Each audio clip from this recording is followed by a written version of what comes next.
नमस्कार, आप देख रहे हैं हमारी ये खास पेशकश और मैं हूँ राजीव मिश्रा। आज मुलाकात एक ऐसे गेंदबाज से जिसके लिए स्पिन गेंदबाजी करना बाएं हाथ का खेल है, जिनकी उंगलियों में जादू नजर आता है और जब गेंद हवा में घूमती है तब बल्लेबाज का दिमाग घूमता है और जब गेंद जमीन पर गिरती है यानी 22 गज की उस पिच पे गिरती है तो फिर बल्लेबाजों के पैर उनकी गेंदबाजी के सामने नहीं चलते। हम बात कर रहे हैं भारत के लिए एकमात्र चाइना मैन गेंदबाज जो खेले पिछले 80 सालों से ज्यादा का जो इतिहास रहा है उनमें से एक कुलदीप यादव हमारे साथ है। कुलदीप, बहुत बहुत स्वागत है आपका। कुलदीप से जुड़ी 5 बड़ी बातें सबसे पहले आपको बता देते हैं। कुलदीप के नाम कुछ ऐसे इतिहास दर्ज है जो बाकी के गेंदबाज कभी नहीं कर पाए। खासतौर से तीनों फॉर्मेट में 5 विकेट लेने की अगर बात करें तो कुलदीप उन गेंदबाजों की लिस्ट में आते हैं जिन्होंने तीनों फॉर्मेट में 5 या उससे ज्यादा विकेट लिए हैं एक पारी में। इसके अलावा हैट्रिक लेने की बात करें तो उन्होंने 2 बार हैट्रिक ली। पहले अंडर 19 वर्ल्ड कप में उन्होंने हैट्रिक लिया और उसके बाद जब भारत के लिए वो खेले तब उन्होंने हैट्रिक लिया। इसके अलावा उन्होंने डेब्यू मैच में बहुत शानदार गेंदबाजी की थी और ऑस्ट्रेलिया का जब पहला दौरा भारतीय टीम ने जीता तो वहां पे कुलदीप यादव ने बड़ा इंपॉर्टेंट रोल अदा किया था। 5 विकेट उन्होंने सिडनी में लिए थे और तब कोच रवि शास्त्री ने कहा था कि वो हिंदुस्तान के नंबर 1 स्पिनर है। इस समय की बात करें तो कुलदीप के लिए शायद दिन थोड़ा ठीक नहीं चल रहा है क्योंकि पहले भारतीय टीम का जो स्क्वाड इंग्लैंड गया वहां से उनको ड्रॉप किया गया और उसके बाद आईपीएल सीजन 14 में एक भी मैच कुलदीप को नहीं खिलाया गया। अब क्या कुलदीप यादव इसको एक चैलेंज की तरह ले रहे हैं? भारतीय टीम में किस तरह से वो वापसी करेंगे और श्रीलंका दौरे के लिए वो कितने तैयार है, ये सब कुछ जानेंगे हम कुलदीप यादव से। बिल्कुल, thank you so much Rajeev भाई। एंड जैसा कि आप जानते हैं कि पहले लॉकडाउन था, अभी शायद लॉकडाउन खुल गया है। तो अभी ग्राउंड पे प्रैक्टिस में के लिए भी जाता हूँ। 5-6 लोग रहते हैं, सर आते हैं, कपिल सर के साथ बॉलिंग की प्रैक्टिस कर रहा हूँ पिछले 1 हफ्ते से। और उससे पहले क्योंकि कहीं जा नहीं सकते, आप घर से बाहर निकल नहीं सकते, और सबसे अच्छा चांस था वो ट्रेनिंग करने का घर पे। और शायद सेफ्टी पर्पस को मद्देनजर रखते हुए अपनी खुद की और फैमिली की, इसलिए घर पे जितनी ट्रेनिंग कर रहा था वो शायद बहुत हेल्पफुल अभी मुझे लग रही है। क्योंकि जैसे ही ग्राउंड पे उतरा हूँ प्रैक्टिस पे, जैसे ही मैंने प्रैक्टिस सेशन किए, तो जो बॉडी मूव कर रही है वो बहुत अच्छी हो रही है। और उसके साथ ही बॉलिंग में भी बहुत फर्क पड़ा है, क्योंकि आप जितनी जितनी आप ट्रेनिंग करते हैं, जितनी भी आप स्ट्रेंथ करते हैं, कहीं ना कहीं आपके बाजुओं में वो दिखती है। और जिस तरह से आपका पैर उठता है या फिर आप डिलीवरी करते हो तो के टाइम पे जब बॉडी आपकी इतनी यूज होती है और शायद आप में पावर रहती है, तो वो ज़्यादा अच्छा होता है। तो बहुत बहुत अच्छा चल रहा है। और ट्रेनिंग मैं रेगुलर कर रहा हूँ, अभी भी मैं ट्रेनिंग रेगुलर कर रहा हूँ और मेंटेन किया हुआ है मैंने। एक सेशन में करता हूँ जब भी मुझे टाइम मिलता है पूरे दिन में। उसके बाद शाम को मैं ग्राउंड पे जाता हूँ प्रैक्टिस के लिए। तो जी। या तो मैं सुबह ट्रेनिंग कर लेता हूँ, या फिर अगर मुझे ऐसा लगता है कि जिस दिन थोड़ा लंबा ब्रेक चाहिए तो फिर प्रैक्टिस के बाद जब वापस आता हूँ तो 1-2 घंटे का ब्रेक लेके भी ट्रेनिंग करता हूँ।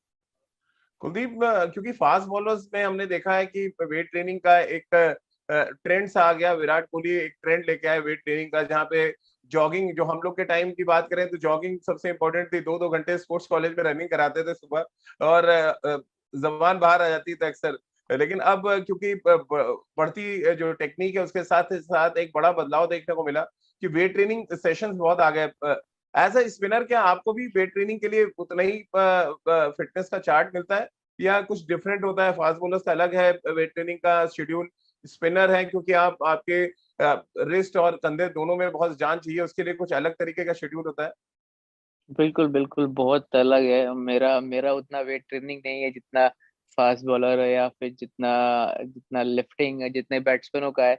मेरा बहुत अलग है। आई मीन मेरा नॉर्मली है, मिक्स करके है। और क्योंकि स्पिनर्स के लिए शोल्डर बहुत इंपॉर्टेंट होते हैं, जी। कि शोल्डर स्टिफ स्टिफ नहीं होने चाहिए और रिस्ट टाइट नहीं होनी चाहिए। तो उस तरह का भी प्रोग्राम है कि जितनी लाइट एक्सरसाइज है वो करते हैं, ताकि उसकी फ्लेक्सिबिलिटी बनी रहे, मूवमेंट उसके अटके नहीं। तो वो भी प्रोग्राम है। सबका सबका आई मीन सबका सब प्लेयर्स का अलग प्रोग्राम है। और जिसको नेक मैनेज कर रहा है अभी इंडियन टीम के ट्रेनर वही हैं, तो वो सबको मैनेज करते हैं। तो उनको ही फॉलो करते हैं और काफ़ी काफ़ी हद तक हेल्पफुल रहा है ये। जी। कुलदीप, जब आईपीएल को स्थगित किया गया, अब तो दोबारा आईपीएल हो रहा है सितंबर में दुबई में। एक तो क्या कुछ प्रिपरेशन आपके लिए चल रही है? कितना बड़ा प्लेटफॉर्म आप देख रहे हैं कमबैक के लिए आईपीएल को, और साथ ही श्रीलंका टूर जिसके लिए टीम बहुत जल्दी अनाउंस होने वाली है। कुछ सेलेक्टर्स से मेरी बात भी हुई है। कैसे आप देख रहे हैं इन दोनों टूर्नामेंट्स को एज अ कमबैक आपके लिए? क्योंकि जो वीडियोस हम आपके देख रहे हैं तो कमाल आप फिटनेस कर रहे हैं, और वो फिटनेस आपके चेहरे पे भी माशाल्लाह नजर आ रही है कि आप पहले से ज्यादा फिट और लीन नजर आ रहे thank you so much Rajeev भाई। हैं। बिल्कुल, मेरे लिए हर एक सीरीज बहुत इंपॉर्टेंट रहती है। मैं वैसे ही प्रिपरेशन अपनी करता हूँ जब भी मैं घर आता हूँ। जब मैंने डेब्यू भी नहीं किया था तब उस वैसी प्रिपरेशन मैं करता था हमेशा से।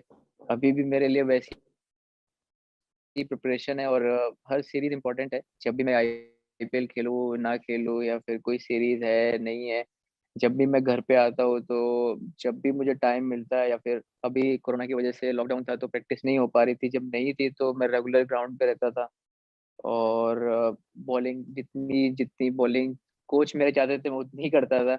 और वो हमेशा चाहते थे कि मैं ज़्यादा से ज़्यादा बॉलिंग करता रहूँ, रिदम मेरा मेंटेन रहे। तो कहीं न कहीं रिदम की बात होती है, और जितना आप बॉलिंग करेंगे उतना ही आप बेटर होते जाएँगे। और तैयारियाँ बहुत अच्छे से चल रही हैं। हालाँकि अभी भी काफ़ी टाइम है, बट प्रिपरेशन मेरी स्टार्ट हो गई थी जिस जी। दिन से आईपीएल से मैं घर आया था। मैंने 2 दिन का ब्रेक लिया था, उसके बाद से मैं रेडी था अपने टूर के लिए। कोई भी टूर आता है तो मुझे अपनी फ़िटनेस या फिर बॉलिंग को लेके कोई प्रॉब्लम ना हो या जाने से पहले। तो प्रिपरेशन मैंने बहुत पहले स्टार्ट कर दी थी, और अभी भी वही चल रही है, रेगुलर प्रैक्टिस और रेगुलर ट्रेनिंग।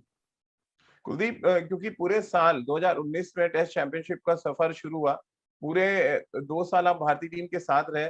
अब फाइनल खेलने जा रही है भारतीय टीम, और ये बदकिस्मती का एक तरह से कि जो हमारे कोच का स्टार बॉलर हुआ करता था, क्योंकि सिडनी टेस्ट मैच में जब आपने 5 विकेट लिए तो रवि शास्त्री का एक स्टेटमेंट था कि ये हिंदुस्तान का नंबर 1 स्पिनर है।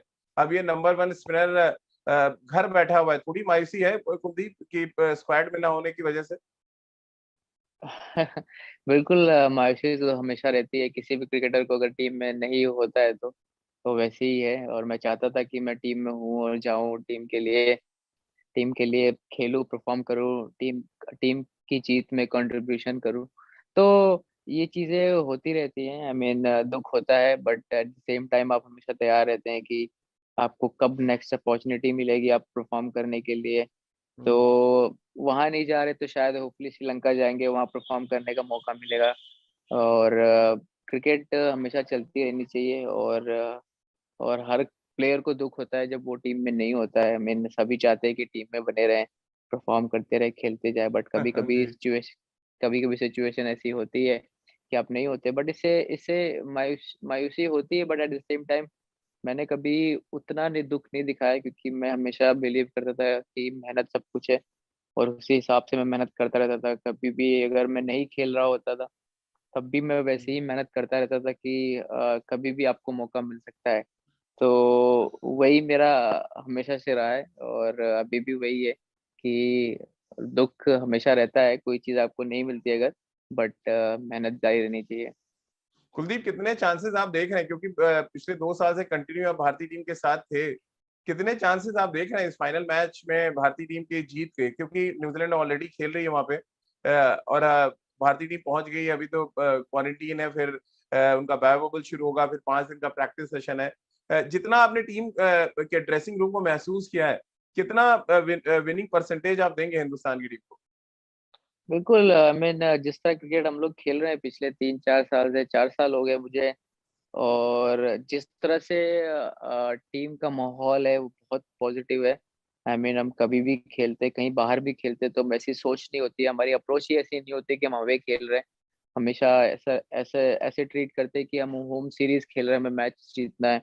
तो चांसेस पूरे ओपन है। और मुझे ऐसा लगता है कि जिस तरह से टीम ने ऑस्ट्रेलिया में खेला है, उसके बाद इंग्लैंड के अगेंस्ट खेला है, तो मुझे लगता है कि हमें जीतना चाहिए और हम जीतेंगे। कुलदीप, क्योंकि इंग्लैंड के खिलाफ आप जो आखिरी टेस्ट मैच खेले, मुझे याद है उसके बाद फिर आप टीम से ड्रॉप हुए। एक ऐसी चीज जिसमें आप काम कर रहे हैं इन दिनों अपनी बॉलिंग पे, जो हमारे दर्शक हैं, हमारे व्यूवर्स हैं, वो ये जानना चाहते हैं, फिटनेस तो ठीक है, एक ऐसी चीज जिसपे आप काम करना चाहते हैं, और दूसरा क्या कुछ आप और ऐड ऑन करना चाहते हैं, क्योंकि आपके पास इतना तरकश में इतने तीर हैं एज अ रिस्ट स्पिनर, जो आम स्पिनर के पास नहीं होता। कैसे आप देख रहे हैं, एक तो इंग्लैंड के खिलाफ जो स्वीप शॉट बहुत खेले गए, एक क्या वो जहन में रहता है being a left arm spinner, क्योंकि मैं लेफ्ट आर्म स्पिनर था, मुझे भी एक पड़ती थी, तो थोड़ी देर के लिए आड़े जब शॉट्स पड़ते हैं तो कॉन्फिडेंस थोड़ा शेक हो जाता है। बट क्योंकि बीइंग अ फिंगर स्पिनर आप आपके पास हो जाते हैं रास्ते, आप तेज फेंक के निकल जाते हैं, जो चोर बॉलिंग कहते हैं हमेशा यूपी में, लेकिन चोर bowling being a wrist spinner आप कर नहीं सकते। क्या कुछ ऐड ऑन कर रहे हैं स्वीप शॉट रोकने के लिए, और क्या थोड़ी बहुत अपनी स्पीड पे भी काम कर रहे हैं आप? बिल्कुल मुझे ऐसा लगता है कि जो आपके बेसिक है वो बहुत इम्पोर्टेंट होने चाहिए और वो बहुत स्ट्रांग होने चाहिए। उसके उसके अलावा आप कुछ भी ऐड ऑन करते हैं वो आपके लिए बोनस है। आई मीन जो मेरे बेसिक है, शायद मैं थोड़ा बेसिक में लैग कर रहा था कहीं न कहीं। अगर आप रेगुलर मैच खेलते हैं तो आपके बेसिक बहुत स्ट्रांग रहते हैं। जब आप हम्म। ब्रेक लेते हैं, आप रेगुलर नहीं खेलते हैं, तो कहीं न कहीं आप बेसिक में बहुत लैग करते हैं, आप स्पिन के लिए ज़्यादा नहीं देखते हैं। तो मैं उस पे काम कर रहा हूँ, जो मेरे बेसिक्स थे उनको मैं स्ट्रॉन्ग कर रहा हूँ। एट द सेम टाइम थोड़ी-थोड़ी चीज़ें मैं ऐड भी कर रहा हूँ बॉलिंग में कि क्या बैट्समैन को ज़्यादातर मैं रीड करने की कोशिश कर रहा हूँ कि बैट्समैन क्या शॉट खेल रहा है, कैसा विकेट है। आई मीन ज़रूरी नहीं कि आपकी पेस ही इम्पोर्टेंट है। पेस आपके अगर अगर आपकी पेस है, वो 1-2 बॉल के लिए, अगर आप स्पिन करा रहे हो बॉल, अगर बॉल हवा में ड्रिफ्ट हो रहा है, रिसीव कर रहे हो बैट्समैन को, वो मुझे ज़्यादा बेटर लगता है कि वो अच्छा एक ऑप्शन है। इवन जब आप टेस्ट क्रिकेट खेलते हो बहुत मायने रखता है। जब इंग्लैंड इंडिया आई थी तो स्पिन ट्रैक मिले थे, उतनी जल्दी स्वीप और रिवर्स स्वीप नहीं लग रहे थे। जब मैं टेस्ट मैच खेल रहा था जी। मुझे मुझे याद है कि मेरी बॉल पे रिवर्स स्वीप या स्वीप नहीं लग रहे थे क्योंकि स्पिन ट्रैक हम्म। था, डिफिकल्ट था स्वीप और रिवर्स स्वीप मारना। तो डिपेंड करता है आप किस तरह के विकेट पे खेल रहे हो। आप इंग्लैंड में खेलोगे तो डेफिनेटली आपके स्वीप लगेंगे। अगर आप तेज डालोगे तो आप पे स्वीप भी लगने के चांसेस ज़्यादा हैं। तो वहाँ पे आप अपने आपके बेसिक्स बहुत काम आते हैं। आप कितना डिसीव कर रहे हो हवा में बॉल को, और बैट्समैन को एक अपनी जगह से ना खेलने के बजाय उसको उसके मूवमेंट अगर नहीं है बैट्समैन के अंदर तो आप तो स्ट्रगल करेगा स्पिनर्स को खेलने में। तो उस पे भी काफी काम कर रहा हूँ, बैट्समैन को रीड कैसे करना है। बट मेरा फोकस अभी मेन चीज मेरे बेसिक्स पे है कि मेरा बेसिक्स कैसा है और उस पे ही मैं काम कर रहा हूँ। क्योंकि कुलदीप अब आईपीएल का सेकंड फेज अनाउंस हो चुका है, आपको भी पता है सितंबर में होगा, और पहला हाफ जो था वहां पे केकेआर ने आपको बिल्कुल ही एक तरह से कहा जाए इग्नोर सा मार दिया। कप्तान बदले गए, टीम में खिलाड़ी बदले गए, लेकिन कुलदीप यादव के लिए जगह नहीं बनाई गई। थोड़ा सा प्रॉब्लम टीम मैनेजमेंट में हम सब ने महसूस किया। अब उस पर हम नहीं जाएंगे, लेकिन being a star campaigner of KKR, क्योंकि जो केकेआर ने टूर्नामेंट जीता उसमें आपका बड़ा इंपॉर्टेंट रोल रहा है। कैसे आप देखते हैं जब एक फ्रेंचाइजी बिल्कुल एक तरह से कहा जाए भूल सा जाए कि एक हमारे पास एक स्टार गेंदबाज भी है जिसने टूर्नामेंट जिताया हमें। थोड़ा सा मायूसी हुई थी आपको पहले सेशन में, और आपको लग रहा है शानदार कमबैक के मूड में हैं आप जब दूसरा सेशन शुरू होगा, और एक चैलेंज की तरह आप ले रहे हैं इसको?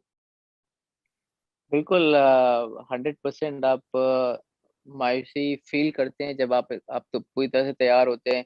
जब आप स्पिन ट्रैक पे खेल रहे हो, फिर आपको सोचा है कि आप वहां भी आप डिजर्व नहीं करते शायद। कहीं न कहीं आपको दुःख भी बहुत होता है कि शायद मुझे खेलना चाहिए, बट मैनेजमेंट की कुछ और सोच होती है, वो क्या प्लान करते हैं। तो मुझे लगता है दुःख तो होता ही है, बट आप चैलेंज की तरह लेते हैं कि और मैं मेहनत करूँगा, जब भी मुझे अपॉर्च्युनिटी मिलूँगा, तो मैं करके दिखाऊँगा टीम के लिए कि शायद मैं टीम के लिए उतना ही इम्पोर्टेंट प्लेयर हूँ। और आप जब नहीं खेलते तो आप बाहर से देखते हैं तो आप फ़ील करते हैं कि शायद मैं होता तो शायद टीम में कुछ कंट्रीब्यूट करता और टीम जीतती। तो ये सब चीज़ें बहुत आती हैं। कहीं न कहीं बिल्कुल आप बिल्कुल सही बोल रहे हैं कि आप फ्रेंचाइज़ी क्रिकेट में इतने 7 साल रहा केकेआर के लिए।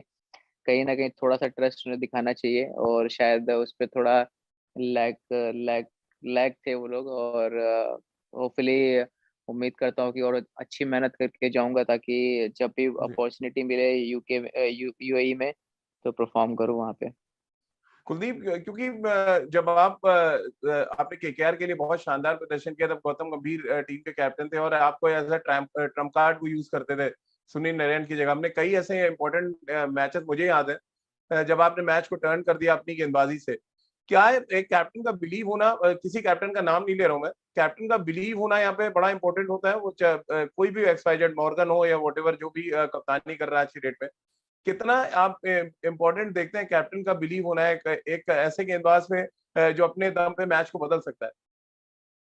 बिल्कुल, मुझे ऐसा लगता है बहुत इम्पोर्टेंट है। और जब भी मैं इंडिया के लिए खेला हूँ तो विराट भाई का बहुत सपोर्ट रहा है, और उनको ट्रस्ट था बहुत ज़्यादा कि ये मैच जिता के देगा। जब हम चहल और खेलते थे साथ में, तो वो आंख बंद करके भरोसा करते थे और बिंदास बोलते थे बॉलिंग करो। अभी भी बहुत ट्रस्ट है उन्हें। और जब भी मैं नहीं भी खेलता था तो मैनेजमेंट बहुत अच्छा था इंडियन टीम का, वो बात आके बात करते थे, बताते थे क्या चल रहा है, ऐसी है। तो विराट भाई का बहुत ज़्यादा सपोर्ट अभी भी रहा है कि उन्होंने जब भी कुछ भी हुआ है, अगर ऊपर नीचे हुआ, नहीं खेल रहा था, तो उन्होंने खुद आके बात की है। वो सबसे बड़ी चीज़ है। आई मीन वो कैप्टन की सबसे बहुत अच्छी चीज़ है कि आप प्लेयर सब बात करते हो। वो चीज़ शायद फ्रेंचाइजी क्रिकेट में भी होनी चाहिए। और कैप्टन का ट्रस्ट होना बहुत इंपॉर्टेंट है किसी भी स्पिनर्स के लिए। वो बहुत मायने रखता है। अगर आप जब मैं पहले था गौती भाई का, तो उनका उनका ट्रस्ट बहुत ज्यादा था। आई मीन वो बहुत बिलीव करते थे कि कुलदीप मुझे मैच जिता के देगा। तो आप बिंदास खेलते हो, आप परफॉर्म करते हो, कभी आप परफॉर्म नहीं भी करते हो तब भी आपको दुख होता है, बट आपको पता है कि आपका कैप्टन आपके साथ है। तो जिस तरह से इंडियन टीम में और गौती भाई जिस तरह से हैंडल किया, वो बहुत अच्छा था। मुझे ऐसा लगता है कि शायद उनकी बैकिंग बहुत अच्छी थी, बिल्कुल। और विराट भाई और गौती कुलदीप, भाई की, उन्होंने बहुत सपोर्ट। बिल्कुल। और दो, अगर हम पिछले 2 साल की बात करें कुलदीप, तीनों फॉर्मेट में मैचेस बड़े आपने कम खेले हैं। अब ये क्या है, फॉर्मेशन टीम का थोड़ा बदला है? आपको लगता है ऐसे गेंदबाज लोग ढूंढने लगे हैं जो बैटिंग में कंट्रीब्यूट करते हो, इस वजह से फॉर्मेशन बदला? और फिर आपको भी लगता है कि अब क्योंकि थोड़ा सा ब्रेक आपको मिला है, आप अपनी बैटिंग पे काम करेंगे, ये एक तरह का संदेश आपको मिला हुआ है? क्योंकि जब फॉर्मेशन बदलता है किसी भी टीम का या कैप्टन की सोच बदलती है, 2017 के बाद आप, और जब चहल आए तो कप्तान की एक सोच बदली थी कि स्पिनर चाहिए मिडिल ओवर्स में, और आप लोगों ने लगभग कितने ऐसी सीरीज थी जो अकेले दम पे जिता दी। दक्षिण अफ्रीका तो मुझे मैं कवर कर रहा था, 5 वनडे मैच और पांचों में आप लोगों ने कमाल की गेंदबाजी की थी। तो वो एक डिफरेंट सोच थी। आज के दौर में क्या ये एक इम्पोर्टेंट मुद्दा हो चुका है कि बैटिंग आनी चाहिए, टेलेंडर्स को कंट्रीब्यूट करना चाहिए नीचे, जिसकी वजह से आप कम मैचेस खेले पिछले 2 सालों में? तो मुझे ऐसा लगता है कि डिपेंड करता है कि आपके पास ऑप्शन क्या है। अगर आपके पास रविंद्र जडेजा जैसा ऑप्शन है, तो आप कहीं ना कहीं आपको सेक्रीफाइस करना पड़ेगा अपनी प्लेस, क्योंकि वो बैटिंग भी देते हैं, फील्डिंग में और बॉलिंग में कवर करते हैं। तीनों डिपार्टमेंट वो कवर कर लेते हैं। वो पिछले 2 साल फॉर्म में है और कहीं ना कहीं अच्छी क्रिकेट खेल रहे हैं। तो मुझे चहल को किसी खेलना, वो आपका कॉम्बिनेशन डिपेंड करता है कि आप कॉम्बिनेशन ना रहे हो। शायद कॉम्बिनेशन की वजह से बहुत बार हुआ है कि मैं खेला हूँ बहुत बार, चहल खेला है। तो वो एक टीम की प्लानिंग होती है और टीम क्या डिमांड कर रही है आपसे, वो भी बहुत इंपॉर्टेंट है, क्योंकि ये एक टीम गेम है, इंडिविजुअल गेम है नहीं जो आपको ही प्रायोरिटी हमेशा दी जाए। और टीम क्या की रिक्वायरमेंट क्या है, वो ज़्यादा इंपॉर्टेंट है। और मुझे ऐसा लगता है कि कॉम्बिनेशन की वजह से हमें कभी न कभी कहीं भी कभी खेलना पड़ता था, कभी नहीं खेलना पड़ता था। जी कुलदीप, और सबसे इम्पोर्टेंट है कि आपके साथ एज है अभी, आप अभी बहुत यंग है, सिर्फ 4 साल का करियर है आपका। क्या, क्योंकि जब आपको टीम से अभी थोड़ी देर के लिए आपको रेस्ट दिया गया, एक तरह से मैं कहूंगा, ड्रॉप इसलिए नहीं कहूंगा क्योंकि आपने मैचेस नहीं खेले तो ड्रॉप करने का सवाल नहीं उठता, जब आपको स्क्वाड में जगह नहीं दी गई है, क्या कप्तान, कोच और सेलेक्टर्स ने आपसे बात की कि आपके पास एज है, आप अभी भी इंडियन क्रिकेट को बहुत लंबे समय तक आप सर्व कर सकते हैं? बिल्कुल बिल्कुल, मेरी बात हुई थी सेलेक्टर और कोच से। और उन्होंने जिस तरह से बोला है, वो मेहनत करने के लिए बोला है कि हाँ मेहनत करते रहो, क्योंकि अच्छा ब्रेक है। और उसके बाद फिर श्रीलंका टूर भी है। उसके बाद क्रिकेट चलती ही रहेगी, और जितना जी। आप रियलाइज करो आपने क्या मिस्टेक की है, उस पर काम करना है। और जब उसको अच्छी तरह से तैयारी हो गया और क्रिकेट खेलो, अच्छा परफॉर्म करो। तो सबसे बात हुई है मेरी, और बहुत अच्छा सपोर्ट रहा है इंडियन टीम से, सेलेक्टर, कोच, कैप्टन सबका। तो वो एक तरह से देखते हैं अपने हर एक प्लेयर को, तो वो चीज़ बहुत अच्छी है। बात की आपसे, क्योंकि आप ट्रम्प कार्ड रहे हैं हिंदुस्तान के। जैसा मैंने पिछले पहले भी कहा कि रवि शास्त्री ने यहाँ तक कह दिया था कि हिंदुस्तान के नंबर 1 स्पिनर है आप, लेकिन उसके बाद से सडन जो फेथ हटा पहले टीम मैनेजमेंट का, फिर सेलेक्टर्स का, कैसे आप देखते हैं इसको? क्या सेलेक्टर से भी बात की आपसे? बिल्कुल ऐसा नहीं है कि पूरा ही क्योंकि आप कहीं न कहीं देखेंगे तो टीम कॉम्बिनेशन बहुत इम्पोर्टेंट हो जाता है फिर से। अगर आप जी, इंडिया में खेल रहे हैं तो अश्विन जडेजा खेल रहे थे। फिर फिर उसके बाद सीरीज़ जब न्यूज़ीलैंड में हुई तो वैसे कंडीशंस नहीं थी खेलने के लिए। उसके बाद ऑस्ट्रेलिया में इस बार खेले क्योंकि जडेजा इंजर्ड हो गए थे तो वाशिंगटन को खिलाना पड़ा। तो कहीं न कहीं कॉम्बिनेशन बहुत मायने रखता है। ऐसा नहीं कि टीम टीम चाहती है खिलाना बट जी। कॉम्बिनेशन ही नहीं बन रहा था खेलने का तो शायद इसीलिए वो शायद बात करते हैं और हमेशा आपको अपने अराउंड रखते हैं कि हम ऐसा सोचते हैं, ये हमारी प्लानिंग है। तो वो चीज़ एक एज़ ए प्लेयर आप सोचेंगे तो बहुत अच्छी है क्योंकि आपको पता है कि आप आपके बारे में आपके कोच, कैप्टन आपसे क्या चाहते हैं, आप क्या बोल रहे हैं।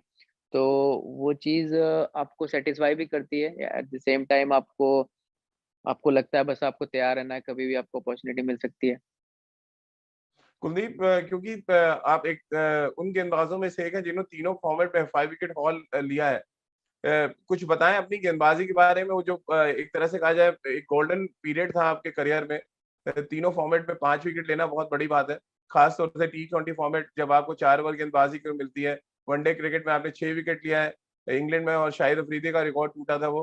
कैसे आप देखते हैं उस गोल्डन एरा को? कैसे मोटिवेट कर पाते हैं जब आप वो वीडियोस देखते होंगे अपनी, वो जो आप बार बार कह रहे हैं अपने बेसिक पे काम करते हैं, कितना मोटिवेशन मिलता है जब आप पीछे अपने कुछ स्पेस देखते हैं तो?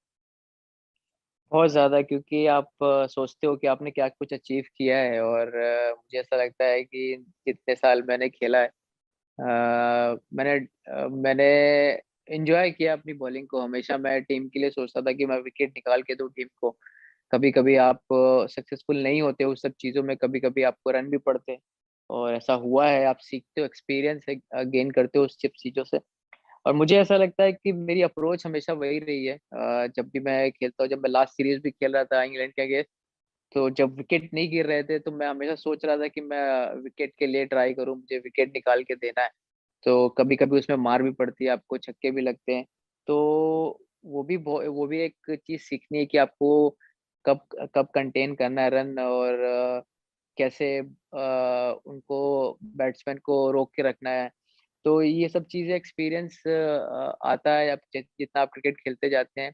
पहले की जितने भी आप मैच पहले देखता हूँ तो काफ़ी खुश होता हूँ क्योंकि जो मेरी सोच हमेशा वैसी रही है और उसमें बहुत मैं सक्सेसफुल रहा हूँ और मुझे मैं चाहता हूँ कि मैं अपनी वैसे ही अप्रोच रखूँ, टीम के लिए हमेशा विकेट के बारे में सोचूँ।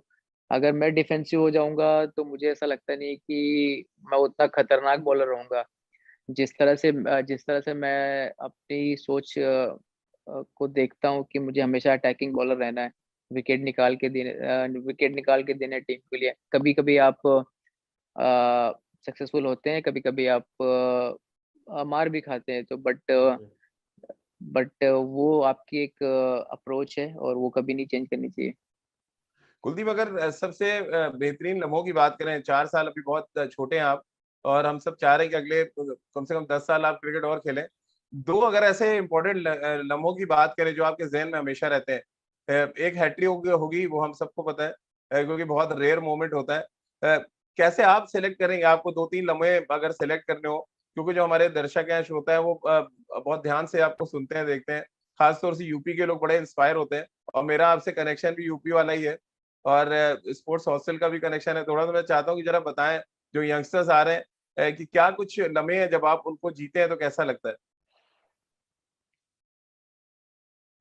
मुझे लगता है जब मुझे टेस्ट कैप मिली थी वो जी। सबसे बड़ा लम्हा था मेरी लाइफ में और जब मैं रणजी से रणजी ट्रॉफी खेलना आसान नहीं था, मुझे ऐसा पता था मुझे लगता था कि बहुत टफ है और वो बहुत डिफ़िकल्ट भी है यूपी से खेलना।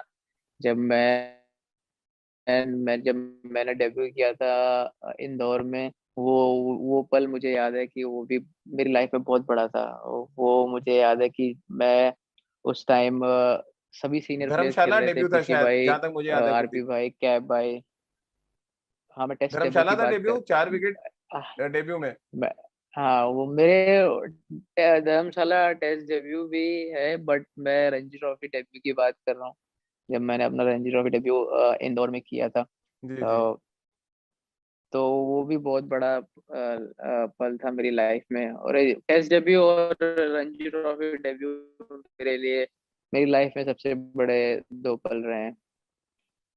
कुलदीप, और वर्ल्ड कप जब सेमीफाइनल हारे, क्योंकि न्यूजीलैंड से ही अब फाइनल खेलने जा रहे हैं हम, जब सेमीफाइनल हारे तब आप टीम में थे, वो ड्रेसिंग रूम की चेहरे जो है नजर आते थे। कैसे आप देखते हैं उस 2019 के उस हॉल्ट को? शायद अगर वो जीते होते तो कहानी कुछ और होती। बिल्कुल। बहुत 2019 सेमीफाइनल बहुत आई मीन बहुत उदास थे हम लोग काफी। मैं तो रो रहा था, जी। और काफी प्लेयर भी रो रहे थे, क्योंकि क्योंकि एक्सपीरियंस नहीं होता है ना आपको कि ऐसे बड़े मोमेंट को कैसे हैंडल करना है, या फिर हम्म। आप ब्रेक डाउन कर जाते हैं कहीं ना कहीं। तो मेरे लिए बहुत इम्पोर्टेंट पल था वो, बट सेमीफाइनल के आगे नहीं जा पाए। वो सबसे दुखद पल भी रहा है मेरी लाइफ में, क्योंकि वो माही भाई का लास्ट सीरीज भी वही थी। तो हम लोग चाहते थे कि फाइनल जीत के माही भाई अच्छे से जाएंगे, बट वो चीज़ हो नहीं पाई। तो वो भी बहुत कहीं ना कहीं बहुत हर्ट करती है वो चीज़। कुलदीप, क्योंकि टाइम बहुत कम है अपने पास, और बातें तो बड़ा ढेर सारी करने का मन कर रहा है आपसे। कैसे आपने क्योंकि हर कोई ये जानना चाहता है, कैसे ये जो सफर आपका शुरू हुआ इंटरनेशनल करियर, जो 4 साल रहा है, कैसे उसको आप देखते हैं? और पीछे जब मुड़ के देखते हैं जहां से आपने शुरू किया एक्चुअली, और जब आप पहुंचे जिस मुकाम पे, क्या कुछ आपने, वो कौन से वो चौराहे थे जहाँ पे बैठ के आपने महसूस किया कि यार यहाँ पे बैठ के मुझे अच्छा फील हो रहा है? या दोबारा से अभी आप घर पे हैं, उन लम्हों को कैसे आप जीते हैं, वो जरा शेयर करें हमारे दर्शकों के साथ। आई मीन जब मैं छोटा था तो मुझे कहीं जाने नहीं देता था। मेरे कोच का एक ही मानना था कि जब तक आप क्रिकेट खेले तब तक आपके नाते रिश्तेदार नहीं है, कुछ भी कहीं आप जाएंगे नहीं, सिर्फ आप ग्राउंड पे रहेंगे सुबह से शाम तक। तो जो मैंने मेहनत की, शायद वो चीज अभी जब भी मैं ग्राउंड जाता हूँ तो वो शायद देखता हूँ कि वो चीज बहुत लैकिंग है, क्योंकि अभी यंगस्टर नहीं है। आप हॉस्टल में रहे हैं, कॉलेज में रहे हैं, आपने देखा ही होगा कैसी लाइफ होती है। और क्योंकि अगर आपको हाई स्टैंडर्ड क्रिकेट खेलनी है तो उतनी मेहनत करनी पड़ेगी। अभी अब उतना मेहनत मैं नहीं करता, क्योंकि अब मैं 5 बजे नहीं उठता हूँ। पहले 5 बजे उठता था। तो वो चीज थोड़ी उसमें छूट मिल गई है मुझे कि आपको इतनी जल्दी उठने की जरूरत नहीं है। बट हम 19 साल की एज तक ना मैं इतना बाहर कभी एक्सप्लोर किया कानपुर को, और क्या ज्यादा जाता भी नहीं था कहीं भी। क्या कुलदीप, हाँ, उतनी आसानी से आप नवीन मार्केट जाके चाट खा सकते हैं जो आप पहले खाया करते रहे होंगे कानपुर में? क्योंकि खाने का बड़ा फेमस है। एक सुबह सुबह क्रीम मिलती है, जब हम लोग ग्रीन पार्क हॉस्टल में होते थे, ट्रायल वायल के लिए जाते थे, तो सुबह जाते थे, वो ब्रेड के साथ क्रीम मिलती थी। वो जब पुराना, जब नहीं इंडिया आप वो, नहीं खेले थे, और अब की बात करें, क्या फर्क आ गया? अब तो छुप के जाना पड़ता होगा और खाने का मन करता होगा। अरे मन तो बहुत करता है। तब मुझे याद है कि तब हम लोग जब मैचेस होते तभी हम लोग खाते थे वहां पे। अभी नहीं जाते। और नवीन मार्केट तो मैं 19 साल बाद ही गया हूँ। उसके बाद मैं गया कभी उस तरह, अगर मैचेस खेलने जाना है तो कमला क्लब जाना हुआ या फिर ग्रीन पार्क जाना हुआ। तो आप जिसकी बात करें, ब्रेड मक्खन वो मिल जाता था खाने के लिए, बड़ा शौक था उसका खाने का। या फिर ज्ञान वैष्णो में खाना खाना हुआ, वो सब यादें हैं क्योंकि वो बचपन से वहीं से गुजरे हैं। या फिर बनारसी की चाय हो गई जो अब नहीं है, जी। पहले होती थी। तो वो सब चीजें हमेशा याद रहती हैं। अब बहुत मुश्किल है क्योंकि अब नहीं जा कुलदीप, सकते। चलते थे, क्योंकि मैं हर क्रिकेटर से पूछता हूँ कि म्यूजिक, क्योंकि बड़ा इंपॉर्टेंट रोल प्ले करती है क्रिकेटर की लाइफ में। आप अच्छे मूड में हो, खराब मूड में हो, म्यूजिक का साथ कभी नहीं छूटता है। हमने आपको भी देखा आईपॉड के साथ हमेशा रहते हैं आप, ज्यादातर आपका अच्छा कलेक्शन भी रहता है। क्या कैसे गाने सुनना पसंद करते हैं, कैसे जब आप प्रैक्टिस नहीं कर रहे होते, जिम सेशन नहीं होता, और खासतौर से अभी कोरोना टाइम में आप घर पे ही ज्यादा टाइम है, कैसे कौन से गाने ज्यादा सुनना पसंद करते हैं? कौन सा ऐसा गाना जो इंस्पायर करता है बहुत? नहीं, जब मैं सबसे फेवरेट मेरा गाना आनंद मूवी का गाना है, जो शायद मुकेश ने गाया, मुकेश जी ने गाना गाया है, कहीं दूर जब दिन दिन ढल जाए। तो जी। वो मेरा ऑल टाइम फेवरेट गाना है। और मैं किशोर कुमार के गाने बहुत पसंद करता हूँ सुनना। पंजाबी म्यूजिक भी बहुत पसंद है, सिद्धू मूसेवाला और एपी ढिल्लों अभी नए आए हुए हैं, करण औजला, काफी है सिंगर जिनको सुनना पसंद करता हूँ। अब हाई हाई वॉल्यूम में इनको सुनना बहुत पसंद करते हैं, क्योंकि उनके जो बीट्स हैं या फिर जो लिरिक्स है वो काफी स्ट्रांग रहते हैं। तो वो भी सुनता हूँ, या वो ट्रेनिंग के टाइम पे ज्यादा सुनता हूँ। बट क्लासिक गाने का कोई जोड़ नहीं है, तो ज्यादातर जब भी अगर मूड होता है तो वो गाने सुनता हूँ। चलिए कुलदीप, बहुत बहुत शुक्रिया आपका हमारे साथ जुड़ने के लिए, आपने समय निकाला और ढेर सारी बातें हमसे की। और खास तौर से क्योंकि बार बार मैं यूपी का जिक्र इसलिए कर रहा हूँ क्योंकि हम लोग को बहुत प्राउड फील होता है कि आपने यूपी का नाम रोशन किया, और देश के लिए आपने काफी कुछ किया, और हम सब उम्मीद कर रहे हैं कि आने वाले समय में आप दोबारा से हिंदुस्तान की जर्सी पहने, और जिस कमाल की गेंदबाजी जैसे आप करते रहे तीनों फॉर्मेट में, जिस तरह से आपने एक तरह से कहा जाए बल्लेबाजों को परेशान किया, वो आगे भी आप करते रहे और हिंदुस्तान को ऐसे ही मैचेस जिताते रहे, इस बात की उम्मीद है। All the very best Sri Lanka दौरा और आईपीएल के लिए। और उसके बाद दोबारा से कुलदीप यादव की चाइना मैन में वही धार नजर आए, इस बात की उम्मीद हम सब कर रहे हैं। बहुत बहुत शुक्रिया कुलदीप आपका हमारे साथ जुड़ने के लिए। थैंक यू राजीव भाई, thank you so much. IVM